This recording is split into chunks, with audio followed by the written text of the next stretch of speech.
Okay, good evening, everybody, and welcome to the session. For those of you who don't know me, my name is Michelle van Tonda. I have a PhD in leadership and management, and I'm married to this gentleman here. Next to me, we have got 10 grandchildren. I need to say 10 children. Can you imagine what that would be like? Okay, 10 grandchildren and 4 children, married children scattered around the globe. All right.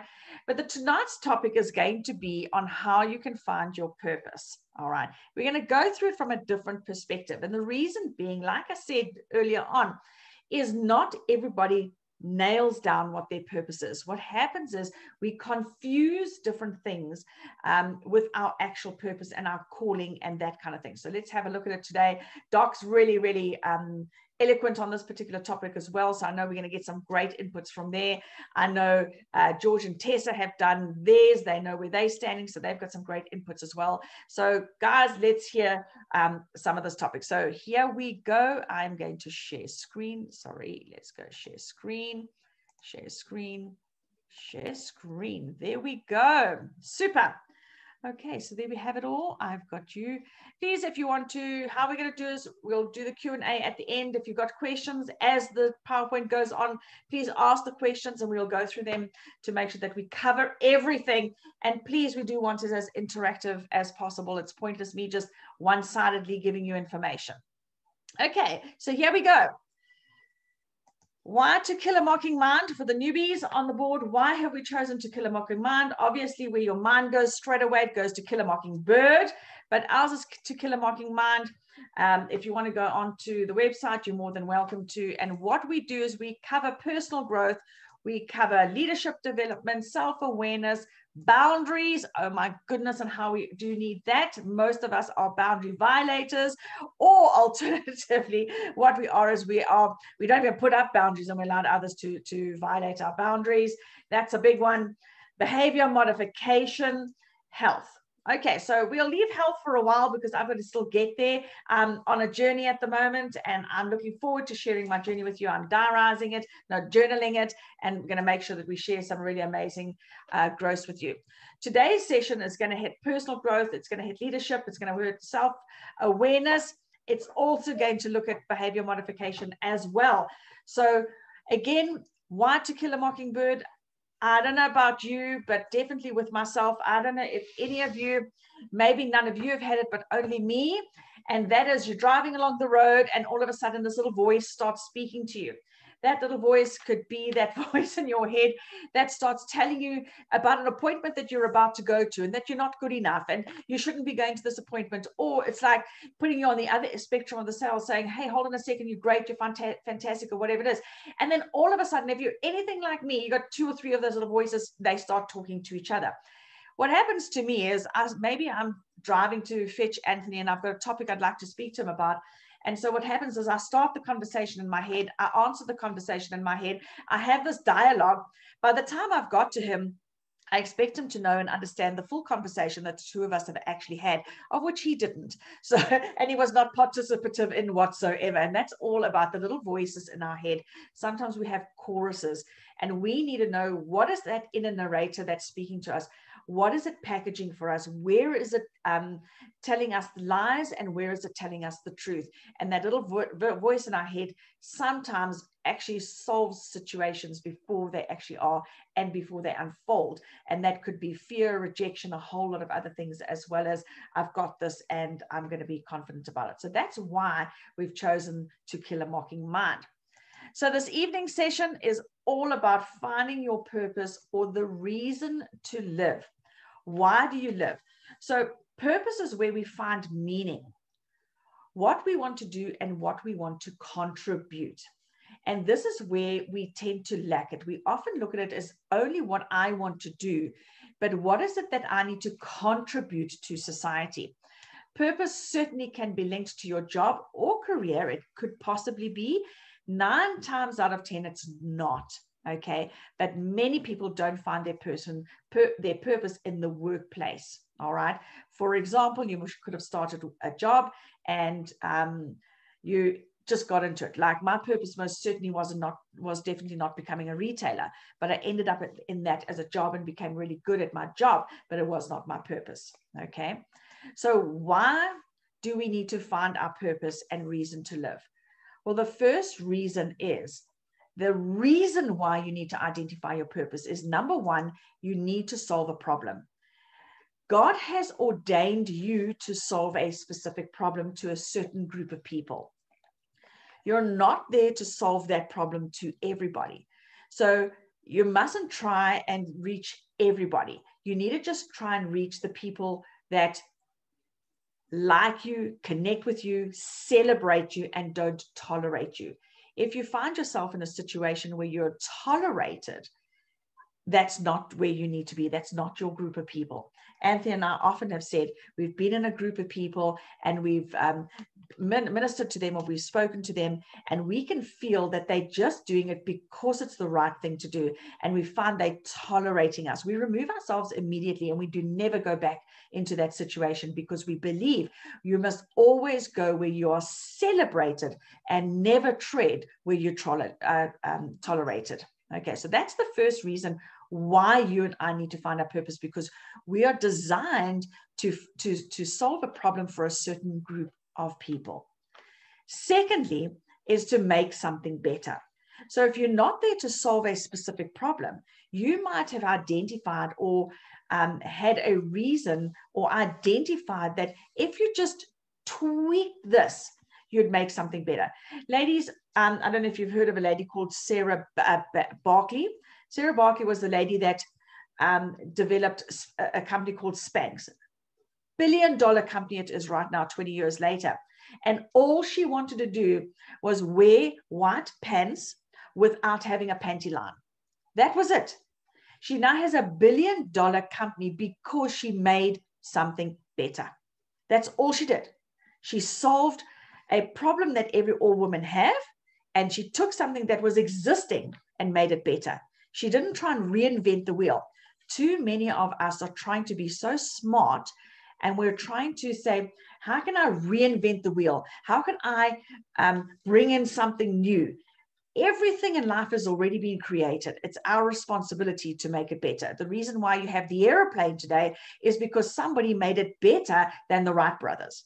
The reason why you look up in the sky and see a Boeing going is because somebody took the Wright brothers' strategy and made it better so that you and I can fly around the world. As with boats, they made the Titanic better. Thank you to the Lord for that, because otherwise we wouldn't be getting on boats. Okay, so that's the two main reasons. Nothing more, nothing less. These are the two reasons. So let's have a look at why finding your purpose and reason to live is so important. It's because what we need to do is we need to stay connected to your purpose, your why. If you want to, you need to identify, how am I going to stay connected to my purpose? What is my why? And the reason why you need to always be connected to it. In other words, do you have your purpose statement written in front of you that every single day you see it? Do you have your purpose statement printed as an affirmation statement? Do you have it that you say it every single day with absolute consistency? Because if you don't, when the ups and downs come, when the critics come up against you, you're not going to survive. You're going to give up. So it will help you to survive the process and the reason why you are. And yes, our purposes do change as our lives change and as we grow into certain things, and we'll talk about that now. But let's have a look at how we go about identifying our purpose. So what I suggest you do is draw these 4 circles for yourself, okay? Make them a lot bigger, because you're going to actually be writing in these circles when you get your time to do it. Because what you need to do, and what I highly recommend you do in order to identify exactly what your purpose is, that is to know, what do you love? What do you love? What are the things that you love? Write everything down. I love flowers. I love gardening. That wouldn't be mine, but I just see flowers sitting in front of me, so I thought I'd make that statement. Then I thought, no, I wouldn't put gardening down for me, but I do love flowers. I love fresh flowers. I love grandchildren, which means there's a certain age group that I love. I love watching movies. I love spending time with my husband. I love teaching. Write every single thing that you love. Now, what I suggest you do is, is spend a month on this. Don't try and rush through your purpose. Spend time writing down. And every time you experience something, write down what it is that you love. Be careful that sometimes you need to look at the reactions of people around you. You might love something, but I want you to also look at how people are responding to you when you're on certain roles and responsibilities, because that's you might love it, but are the people around you receiving it? Okay, so just write that down and be cautious with that. Okay. Secondly, write down a list on what are you good at? What am I really good at? I'm really good at communicating verbally. I'm not really good at communicating in the written script. Okay, so I have zero clue, and it was only through the grace of God that I managed to write a dissertation, and it got a PhD, and I got cum laude on it. How I did that, I have zero clue. And I have to thank Microsoft Word for that, because they have spell check, because my teachers at English said I must go and write my own dictionary because I have zero clue how to spell. Okay, but write what you're good at, okay, and write that down. Start listing all the things, and listen to people when they compliment you. Please don't, when somebody compliments you for doing something, don't think, oh, well, thank you. No, that's not nice. Receive that and go and write it down, because someone else saw that value in you. Okay, so write that down as well. And let's say, for example, let's say I believe I'm a good communicator. I love communicating verbally, but there's no one listening to my things. There's no one watching my recordings. There's no one around. Well, then maybe I need to readjust. Okay, and maybe it's, I don't know, I need to look at what it is. Okay, now write down what the world needs. All right, so in the other circle, you're going to write down what the world needs. And how do you want to serve the world? In other words, what's breaking your heart? So there's a few things that go into this. This is what the world needs. The world needs food. The world needs love. The world needs water. But does that break your heart? Does it break your heart? Go back to that video that was sorry, not the video, the photograph that was taken by the most iconic, and he got the Nobel Prize for the picture. Pulitzer Prize. Sorry, the Pulitzer Prize for it. Thank you for correcting me. And that was the vulture waiting for that dying kid. Did that break your heart, or did it not break your heart? Go and have a look. What is it? Is it? I mean, that doesn't break my heart as much as I see animals being treated badly. Okay, but that picture would break somebody else's heart. I mean, if I take my sister-in-law, for example, old people, oh my heavens, it breaks her heart. But old people, sickly old people, I can't do. Okay. If they're strong, healthy old people, I love old people. All right. But so each one of us has a different place that God has put in us, because we can't all go and like the same things. We can't all be called to the same thing. We're called to meet a need in the world. And what is that for you? All right. You need to process that. And again, take this week, write it down, spend time, watch, when you're watching TV, what is the things that really break your heart, that make your heart melt? Then the other is, what can you be paid for? All right. So what are the things, my teaching, for example, I could charge a fee for it. I can get paid for it. What are the things that you can get paid for?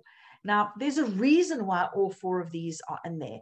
And so start listing. If I had to bake cookies, I wouldn't get paid for that, but maybe Tessa would get paid for that.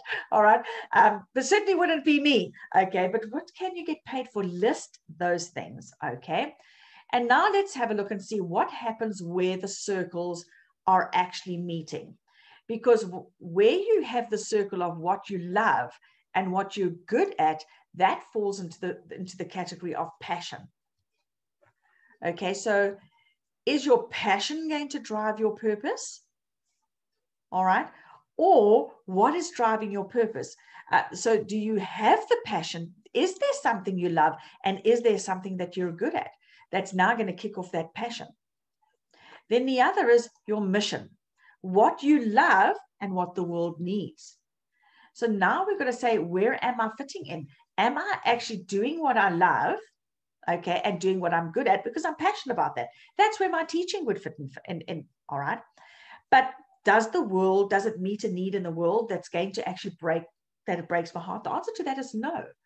So therefore, teaching is actually not my life purpose.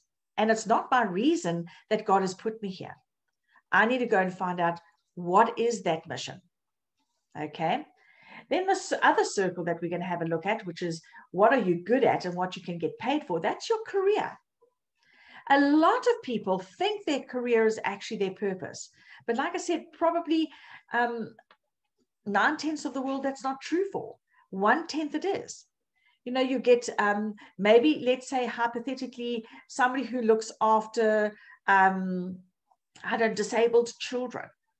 That could be their career. They could be really good at that. And it meets that need. It breaks their heart. Now it moves from career to mission. Yes, they still get paid to go and do it. All right. Because obviously, if you haven't generated an additional income, you need to make sure that too many people go into ministry, for example. Okay. And they think that's where they've got to be. And then what they forget is that their calling is different to their ministry. And if you go into a ministry, for example, and you do not have money to fund that ministry, God never called you into that.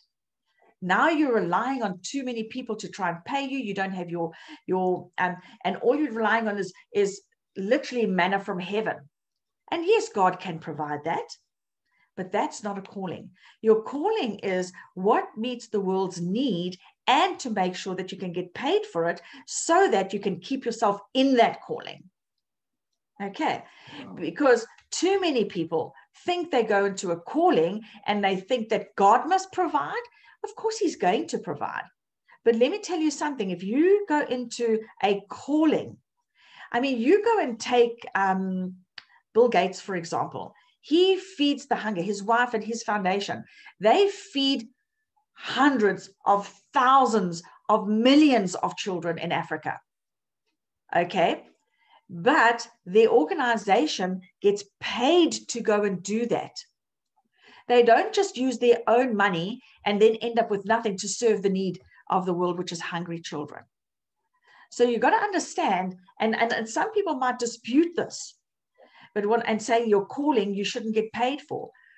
Well, then I'm going to say to you, how are you going to live? Because in God's word, it says, a man who does not work does not eat. So how are you going to feed this? So that's my cherry that I know that was very different, that I've now thrown a cat amongst the pigeon. And some of you are going to say, whoa, hold on a second. I don't believe that. But at the end of the day, you need to be having a look at that. All right. So here's a few questions we need to be asking ourselves as we go through this, because that centerpiece is, if you think about a purpose, your purpose should actually encompass all of them.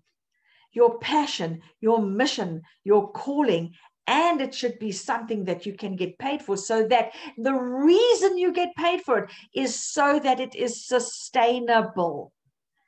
Because it's pointless you're not handing the baton over to someone else. Okay, so it's got to be sustainable. All right, we're not all Christ where we can say, take the fish out there and it can have a coin in it. Okay, Peter was a tent maker. He earned money while he was fulfilling his mission, calling, and his passion.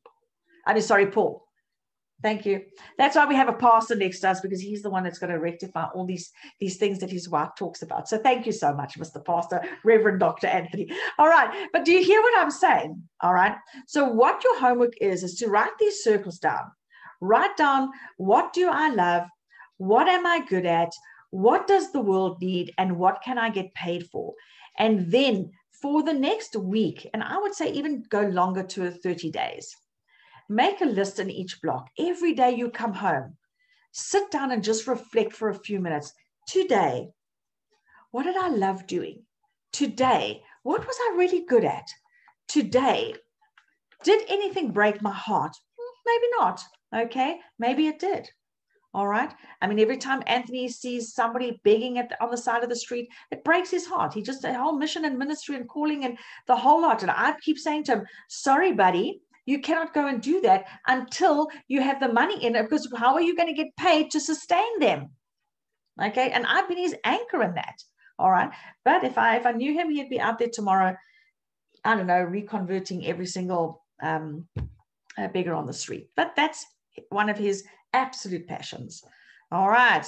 Okay. Make a list of people who inspire you in the area of what you love and what you're good at and your career. And also your needs area. So, for example, I mentioned one, when if you had to desire to feed the poor, then look at Bill Gates and their foundation. Go and find out what are they doing. Have a look at those that are putting water pumps in areas that, oh my heavens, go and look at and investigate how are they turning salt water into purified water, so that some of the places that only have ocean can actually get in. So list the people that inspire you. And then write down pros and cons from that person of why do they inspire me? What is it that I like about them? What is it that they're doing? Does that tick off something in me? But you see, we all want to go and do it ourselves because we want self-recognition for our own purpose, when we don't understand that your purpose and your reason to live is a God vision. Okay, it's something that's been given to you by God, which means that He's placed people before you. So make a list of who you admire in your, what do you love, those kind of things, and what are they doing. Then for a starting point, as you're going through this a week down the line, write down a mission statement, okay, for yourself, a mission statement for your purpose. Write down, for example, okay, I want to create an affordable product that I can sell to millions of people to help them to live a better life, emotionally, socially, financially, physically, healthy, and spiritually. Okay. And that's where I'm working with this mocking mind and having a look at that. So what breaks my heart? And when I look at what breaks my heart, guess what? The only thing that breaks my heart about what I'm doing is the fact that all of the people that I admire and the list of people that inspire me, the average person can't afford their courses. That's what will make me different to everybody else. Because most people can't afford a Tony Robbins. Most people can't afford a John Maxwell. Most people can't afford a Robin Sharma. And so that's why I'm trying to come in a space that says, how can I make this so affordable to so many people so I can impact their lives in a different way? Okay, so that's what I've come up with when I've gone through making my list, having a look at what I love to do, meeting a need. And what breaks my heart is that people are not financially free. When I go back to looking at teaching, emotionally, they're destroyed. Socially, some people are not connecting socially. So when I look at it from that, but what solidified it for me was a starting point of writing down my statement. And saying, and then I edited it because I said to create a product. And then when I looked at my mentors and the people that I admire, I looked at everything, right to blessing. I mean, I paid for the courses that I've done, hundreds of thousands of rand. The average person can't afford that.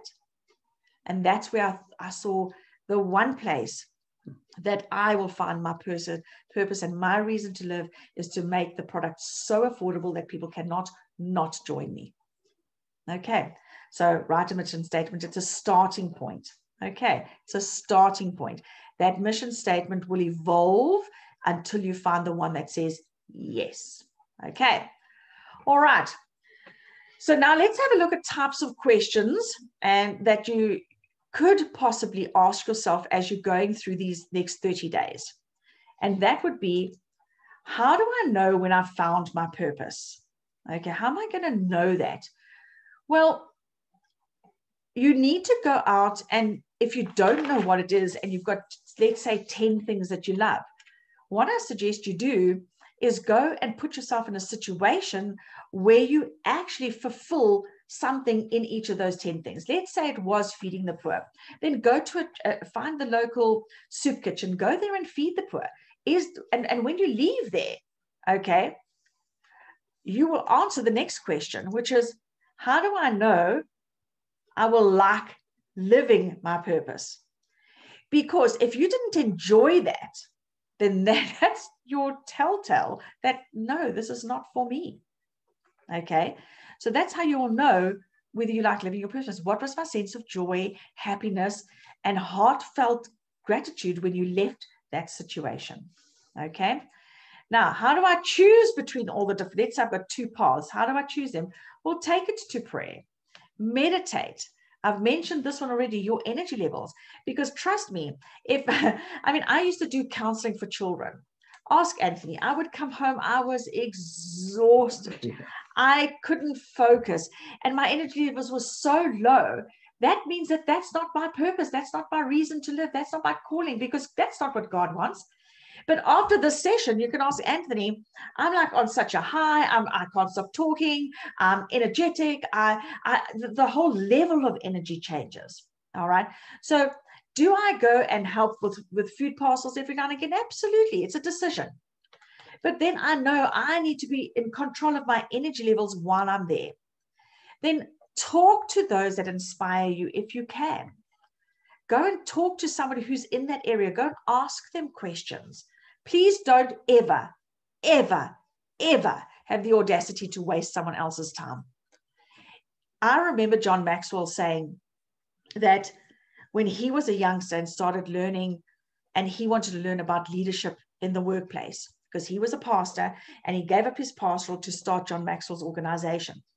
Now, John Maxwell and myself and Anthony, we know each other personally. And I remember him sitting and saying what he used to do is he would make an appointment to someone, and he would physically, because most mentors or people that you want to have a chat with don't necessarily charge you if you say, hey, I'd love to just ask you a few questions. They don't charge you for that.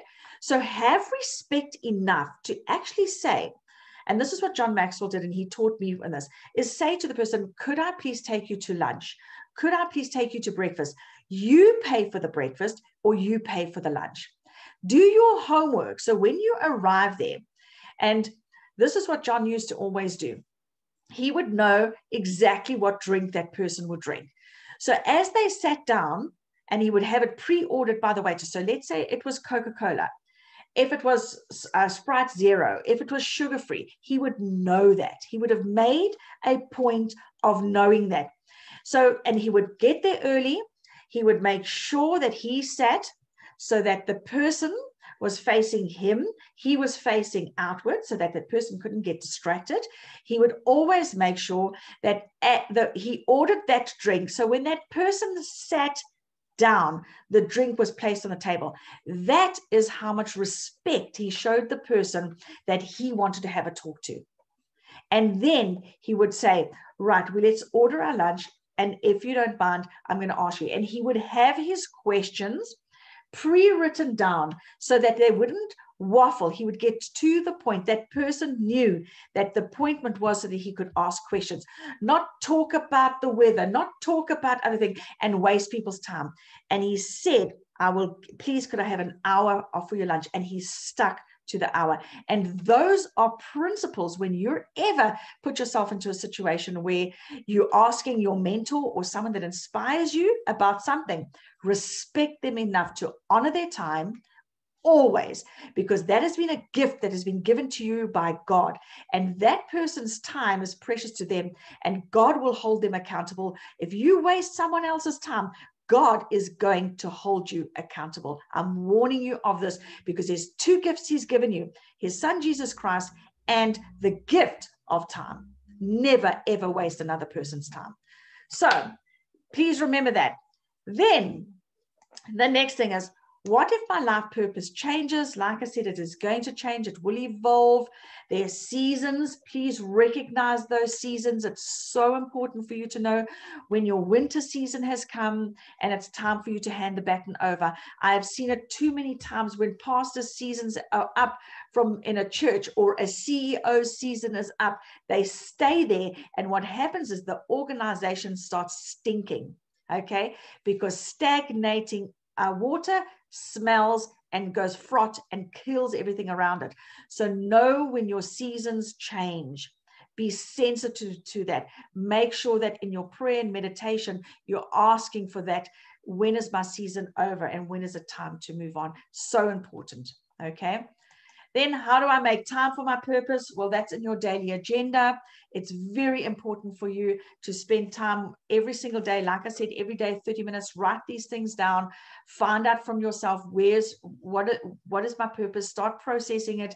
And then every day, or let's say, for example, you work Monday to Friday, Saturday you're off, then maybe make time on a Saturday to go and fulfill what you perceive to be your purpose until it unfolds and you're in that space where you know exactly what it is.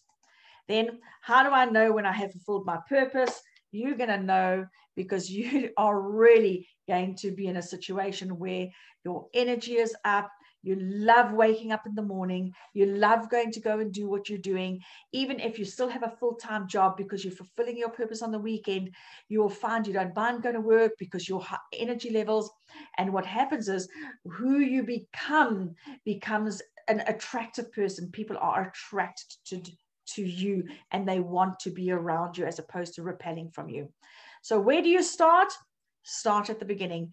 Go back and start with writing all these things down. So my question to you is, who would like a 30-day purpose journal challenge where every day I'm going to give you something to, you don't have to all do it, but if you want to redefine your purpose, you may know what your purpose is. You just want to confirm it isn't changing. You just want to confirm you're in season. Let me just stop share here quickly. You're in season. You're doing what you believe God has called you to do. You just want to confirm it. Sonia's in, Georgia's in, Tessa's in. I'm sure there's something from there. So what I'm going to do is I'm just finalizing the journal. So by Friday, you'll get the journal. Billy wants the journal. Let's just have a look here in the chat box.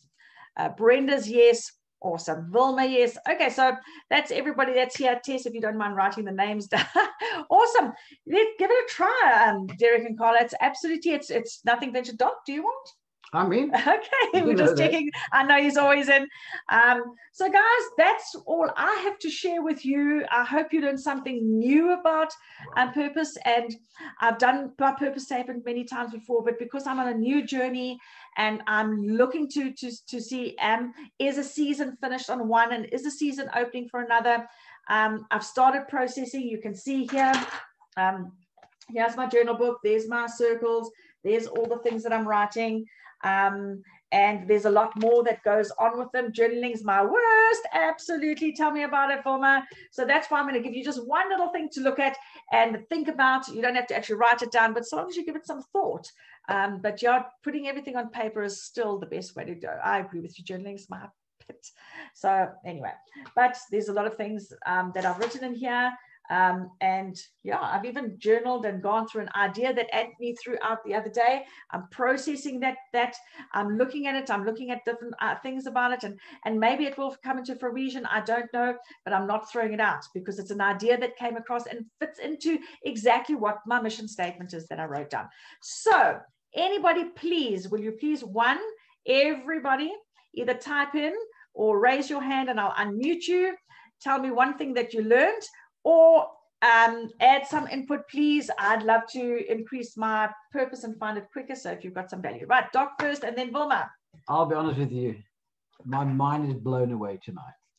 Gosh, so practical, so pragmatic to actually disseminate between what is the difference between a passion, a purpose, and a calling, a commission and a career.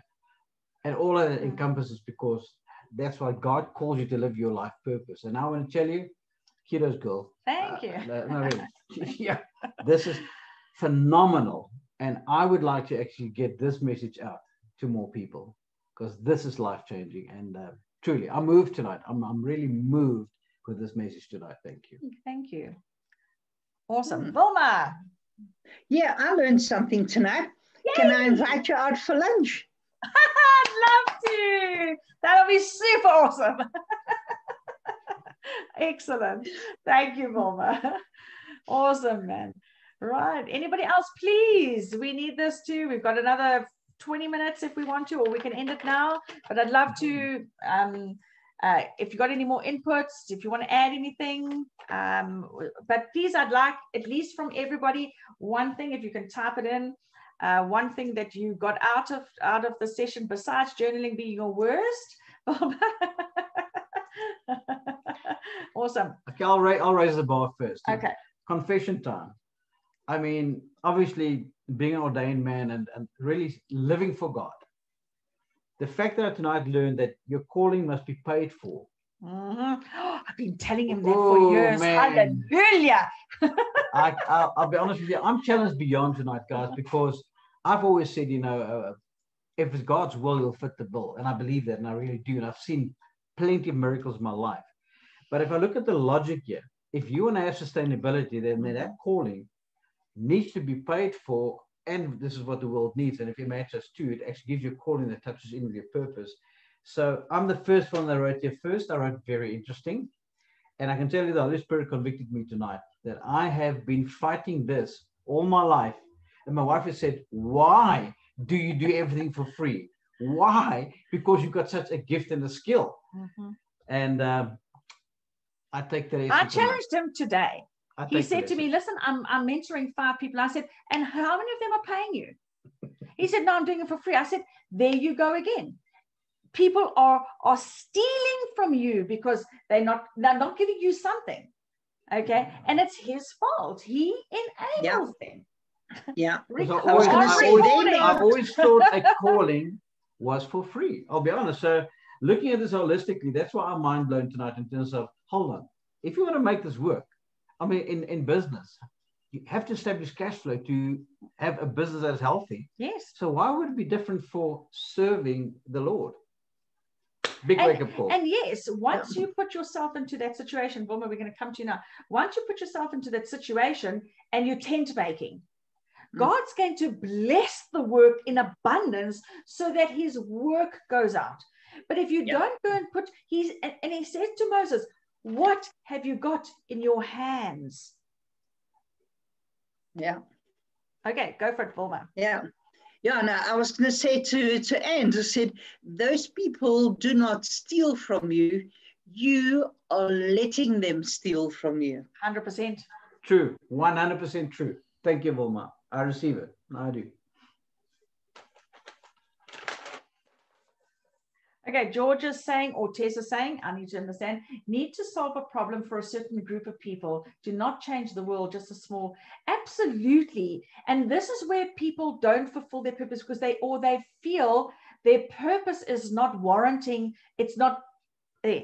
But God is, let's say, for example, you were a mom with young children, okay? And you have a passion to talk to moms with young children.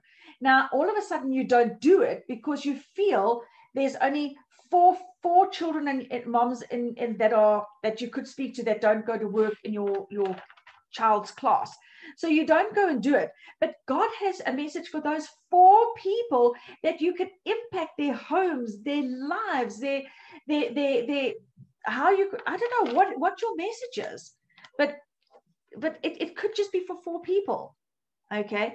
And it's not about, and because we compare ourselves to the people who have all this money that can go out there and change the world. No, you might be called, your whole life could be called to change one person's life. And if you fulfill that calling, that one person might be the person that you were the catalyst because of your calling. That one person might go and change nations. That person might go and change a community. But we keep quiet because we think, oh, it's only one person. What must I do? God, it's ordained. Okay, do not reinvent the wheel, but rather just make it 100%, Brenda. Too many people want to reinvent the wheel. The wheel was already invented. It was just square. And then made it better with the rounds. Okay, the bicycle wheel is taken from the ox wagon wheel. It's just a lot better now. Okay, and so yeah, it's interesting how we just go and look for something better. I mean, the lady that Sarah Berkeley, what she ended up doing is she just went and got a pair of pantyhose and she cut the feet off. Okay, and then she realized. She can wear the pantyhose underneath her white pants, but the pantyhose kept rolling up. So she went and found fabric that that had a little bit of elastic. And now she's got a, let me tell you what, Spanx is a $1 billion company. Okay. And her mission statement was, I did write it down. Her mission statement was, I want to change women's lives to become easier. She didn't know what it was. She had no clue how she was going to make someone's life easier. And if you think of the corset versus what we got now, I think she's done a damn good job. All right. Okay. Let's see there. I must say tonight was actually opened my eyes. It's really mind-blowing. Thanks, Sonia. Let's have a look at Derek and Carla. My career is okay, but the rest, hold on a second. My career is okay, but the rest, some big gaps. Awesome. And yeah, just do the exercise, Derek, Carla, just do the exercise and see where the calling comes from. Awesome. Cool. Right, Willie. Hi, everybody. Hi. If I can, someone has taught me to reverse engineer. So if I can reverse engineer, duplicatability is the one word, and it's the first time that I've seen it like this for myself, and write down the starting point. And that's my starting point. Duplicatability, to tell something to someone so that that person can go and an easy way go and duplicate it to other people so that it can spread to a lot of people. That's okay, the first part. Then second, this was for me because the purpose change. Building on my purpose, that is now, I'm busy with that in my life. So thank you. This was, I think, exactly for me. Awesome. Yeah. And again, I love that duplicatability, because when we are duplicating, it's our responsibility to make sure that what we duplicate encompasses the passion, encompasses the career, encompasses that they get paid, encompasses all of those areas. Otherwise, what's going to happen is we duplicate and the duplication goes downhill, and then it's not sustainable. So it's got to be the duplication with the sustainability in order for our calling to move forward. Awesome. Yep. Awesome. Yes, Vilma. Love it. Thank you, Billy. Yeah. I wanted to say again, I think it's poor Doc Ant's time tonight.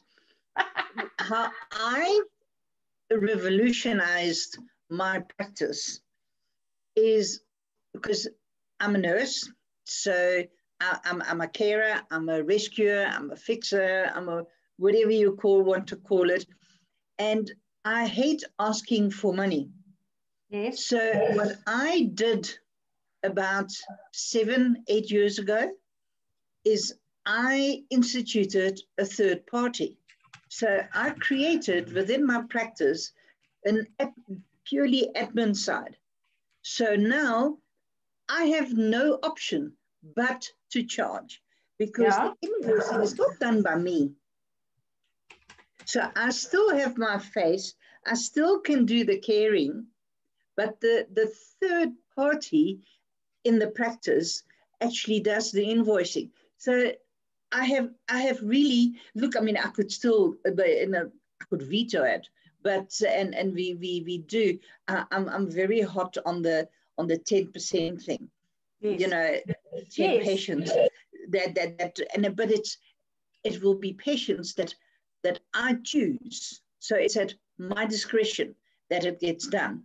Not 100%. that someone doesn't want to pay or anything. It's if I can discern whether, you know what, I feel led not to charge this patient, and then I justify it to my practice, to my ladies in the admin. I said, guys, this patient, I feel we should not be charging, and that's then what we do. And I tell you, it's revolutionized my practice. Absolutely. Vilma, there's two principles that we need to always bear in mind with regard to that. One is obviously it's the 10%. So it's 10% of your time, 10% of your wealth, 10% of your whatever it is that you want to part with. Okay, so I do believe that pro bonos are and will come into that field. So I agree 100% with that. So clearly the 5 people Anthony's mentioning at the moment that he's mentoring are pro bonos. Okay, so I'm giving 50% away on a monthly basis. No, I'm joking, but really honestly, so that's his tithe back into the community of people that he's working with. I agree with that. And the other principle that we also need to remember when we are doing all of this is the principle of the 6+1. Yeah. And we often don't consider the 6+1 in every single thing that we do. Because when God created, he created in 6 and he gave us 1 to rest. So it's 7, but it's actually 6+1. All right. The 6 was to work in. The 6 was to create. The 6 was to add value. And the 1 was to rest. And so if we take that even into our daily lives. So for example, I start my morning, let's say at 6 o'clock in the morning.